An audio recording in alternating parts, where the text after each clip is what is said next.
Hello friends, welcome to fact discover Tamil. இந்த உலகத்தில் நிறைய பாம்புகள் இருக்குது. ஆனால் அதில் சில பாம்புகள் மட்டும்தான் மனிதர்களுக்கு ரொம்பவே ஆபத்தானவை. அந்த பாம்புகளில் முக்கியமாக எல்லாருக்கும் தெரிஞ்சது நாகங்கள் தான்.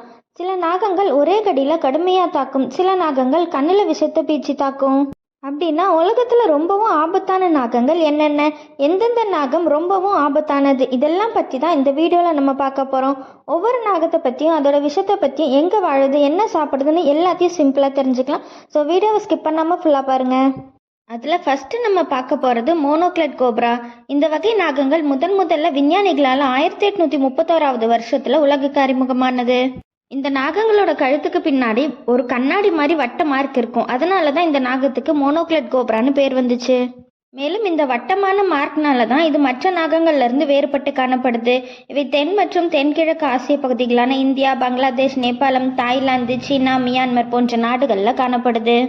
காடுகளில் மட்டுமில்லாமல் நெல்வயல்கள், கிராமங்கள், நீர்நிலைகளுக்கு அருகிலும் வாழ்ந்து வருது. பொதுவாக 1.2 மீட்டரிலிருந்து 1.8 மீட்டர் வரை வளரக்கூடியது. இதோட வண்ணம் பகுதியை பொறுத்து மாறக்கூடியது. அதாவது கருப்பு, பழுப்பு, சாம்பல், சில பகுதிகளில் மஞ்சள் நிறத்திலையும் காணப்படும். உணவுன்னு பார்த்தோம்னா சின்ன சின்ன பாம்புகள், எலிகள், பல்லிகள், தவளை, சில நேரங்களில் மீன்களையும் சாப்பிடக்கூடியது. மேலும் இதோட விஷம் நியூரோடாக்சிக் வகையை சார்ந்தது. சில பகுதிகளில் இருக்கக்கூடிய இந்த மோனோக்ளெட் நாகங்கள் ஸ்பிட்டிங் கோப்ராஸ் மாதிரி விஷத்தை முகத்திலும் கண்களிலும் துப்ப முடியும். மேலும் இது முட்டையிடக்கூடியது. ஒரு பெண் நாகம் 10 முதல் 30 முட்டைகள் வரை இடக்கூடியது. அது தனது முட்டைகளை பாதுகாக்கும் நேரத்தில் இன்னும் ஆபத்தானதாக மாறக்கூடியது. அடுத்ததான் நம்ம பார்க்க போகிறது பிலிப்பைன் கோப்ரா. பிலிப்பைன் கோப்ரான்றது பிலிப்பைன்ஸ் நாடுகளில் மட்டுமே காணப்படக்கூடிய பழமையான மற்றும் பயங்கரமான பாம்புகளில் ஒன்று. பல நூற்றாண்டுகளாக இந்த பாம்பு அந்த மக்களோட விவசாய நிலங்கள், நெல் வயல்கள் மற்றும் வீடுகளுக்கு அருகிலும் வாழ்ந்து வருது. மேலும் 1 1.5 மீட்டர் நீளமும் மஞ்சள் கலந்த பழுப்பு நிறத்திலையும் காணப்படக்கூடியது. இந்த நாகங்களோட விஷம் நியூரோடாக்சிக் வகையை சார்ந்தது, அதாவது நரம்பு மண்டலத்தை நேரடியாக தாக்கக்கூடியது. இதுல ரொம்பவும் முக்கியமான விஷயம் என்னன்னா, இந்த கோப்ராவால 3 மீட்டர் தூரம் வரைக்கும் விஷத்தை துப்ப முடியுமாம். மேலும் நேராக கண்களை குறிவைக்கக்கூடியது. இனப்பெருக்கம்னு பார்த்தோம்னா இவைகள் முட்டையிடும் வகையை சார்ந்தது. ஒரே நேரத்துல 10 20 முட்டைகள் வரை இடக்கூடியது. இதோட குட்டிகளும் பிறந்த உடனே விஷமுள்ளவை.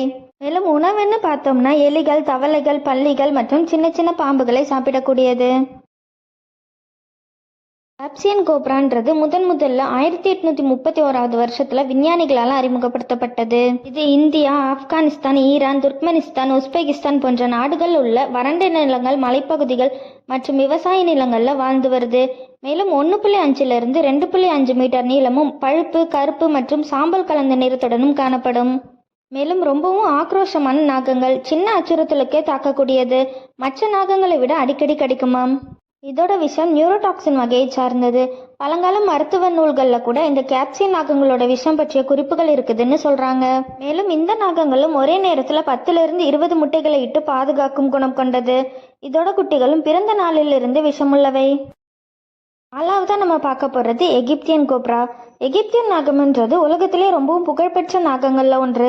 பண்டைய எகிப்திய காலத்துல இந்த நாகம் யுராசென்னு அழைக்கப்பட்டது. அப்படின்னா எகிப்திய அரசர்களோட கிரீடத்துல இந்த நாகத்தோட சின்னம் பதிக்கப்பட்டிருந்தது. அரசரின் பாதுகாவலன் மற்றும் தெய்வீக சக்தி கொண்டதுன்னு மக்களால நம்பப்பட்டு வந்தது. மேலும் புகழ்பெற்ற எகிப்திய ராணி கிளியோபட்ரா தன்னுடைய உயிரை மூந்த இந்த எகிப்திய நாகத்தோட விஷத்தை பயன்படுத்தியதாக வரலாற்றில் குறிப்பிடப்படுது.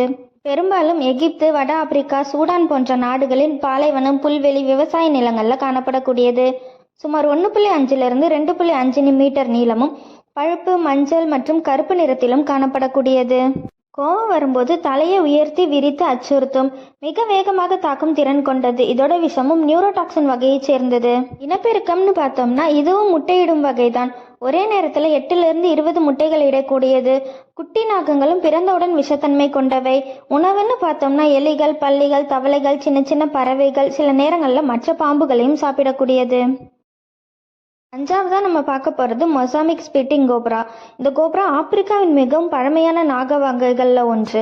இந்த நாகம் முதல்ல 19ஆம் நூற்றாண்டில் விஞ்ஞானிகளால் கண்டறியப்பட்டது. ஆப்பிரிக்க பழங்குடியின மக்கள் இந்த நாகத்தை கண்களை குருடாக்கும் நாகம், தூரத்திலிருந்தே தாக்கும் நாகம்னு அழைச்சு வந்தாங்க. ஏன்னா இந்த நாகம் கடிக்காமல் கூட விஷத்தை துப்பி மனிதர்களை தாக்கும் அபூர்வமான திறன் கொண்டது. மேலும் இவை மொசாம்பிக், தென்னாப்பிரிக்கா போன்ற நாடுகளின் புல்வெளிகள், விவசாய நிலங்கள்ல காணப்படுது. உடல் அமைப்புன்னு பார்த்தா 1.2லிருந்து 1.5 மீட்டர் நீளம் கொண்டது. கருப்பு, பழுப்பு மற்றும் மஞ்சள் நிறத்தில் காணப்படக்கூடியது. மேலும் இது கடிக்காமலே ஆபத்தை தரும் நாகம்னு சொல்றாங்க. ஏன்னா 3 மீட்டர் தூரத்திலிருந்தே கண்களை குறிவைத்து விஷத்தை துப்பக்கூடியது. மேலும் இந்த நாகங்களோட விஷம் சைட்டோடாக்சிக் வகையை சார்ந்தது. அப்படின்னா செல்களை அழிக்கக்கூடிய விஷம். இதோட கடியால உயிரிழப்பு குறைவுதான், ஆனால் உடல் சேதம் அதிகம். அதாவது தோல் அழுகல், புண், கடும் வலி, திசுக்கள் சேதம் போன்ற விளைவுகள் வரும். உணவுன்னு பார்த்தோம்னா தவளை, எலி, பல்லி, சின்ன சின்ன பறவைகள், சில நேரத்தில் மற்ற பாம்புகளையும் சாப்பிடக்கூடியது.